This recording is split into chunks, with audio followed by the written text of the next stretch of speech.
নমস্কার। প্রথম পর্যায়ভিত্তিক ভৌতবিজ্ঞানের যে প্রশ্ন নবম শ্রেণী সেটা হয়ে গেছে। ভৌতবিজ্ঞান নবম শ্রেণীর দ্বিতীয় পর্যায়ভিত্তিক ক্রমিক যে মূল্যায়ন, সেই মূল্যায়নের যে চ্যাপ্টারগুলো পরীক্ষা হবে সেই চ্যাপ্টারগুলো আগে বলছি। তারপরে আমি বলবো কীভাবে কোন পরীক্ষায় কত মার্ক থাকবে, কোন চ্যাপ্টার থেকে কত মার্ক থাকবে সেই বিষয়ে বলব। অধ্যায় মৌলের ধারণা, এখান থেকে থাকবে 8। পদার্থ, গঠন ও ধর্ম, এখান থেকে থাকবে 10 মার্কে থাকবে। দ্রবণ, এই চ্যাপ্টার, এখান থেকে থাকবে 7 মার্ক। অ্যাসিড এবং ক্ষার, লবণ, এখান থেকে থাকবে 8 মার্ক। কার্য, ক্ষমতা ও শক্তি, এখান থেকে থাকবে 7 মার্ক। তাহলে টোটাল সব মিলে থাকবে 40 মার্ক। মানে দ্বিতীয় যে পরীক্ষাটা হবে তোমাদের পর্যায়ভিত্তিক মূল্যায়ন, সেখানে থাকবে ভৌতবিজ্ঞান থেকে থাকবে 40 মার্ক। ঠিক আছে।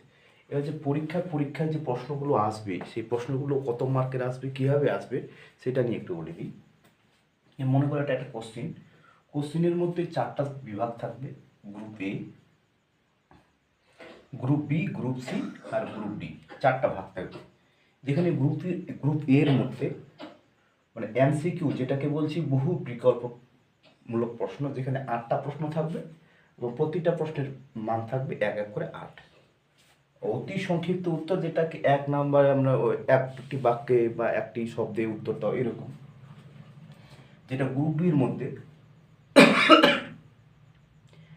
7টি প্রশ্ন থাকবে, যার মার্ক হচ্ছে 7। আচ্ছা, পরবর্তী গ্রুপ সি, যেটাতে 10 মার্ক থাকবে। এখানে 5টি প্রশ্ন থাকবে, একটি প্রশ্নের জন্য থাকবে 2 মার্ক। তাহলে 5 × 2 = 10 হচ্ছে।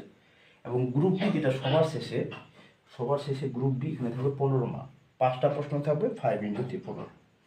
তো প্রথম পর্যায়ভিত্তিক মূল্যায়ন যেটা ক্লাস নবম শ্রেণী তোমাদের হয়ে গেছে, সেটা কেমন হলো সেটা অবশ্যই জানাবে। আর এই যে চ্যাপ্টারগুলো আমি এখানে বললাম, এই চ্যাপ্টারগুলো পরপর ভিডিও আমি আমার চ্যানেলে নিয়ে আসবো। তোমরা চ্যানেলটাকে সাবস্ক্রাইব এবং লাইক এবং শেয়ার করে অবশ্যই পাশে থাকবে। থ্যাংক ইউ, ধন্যবাদ।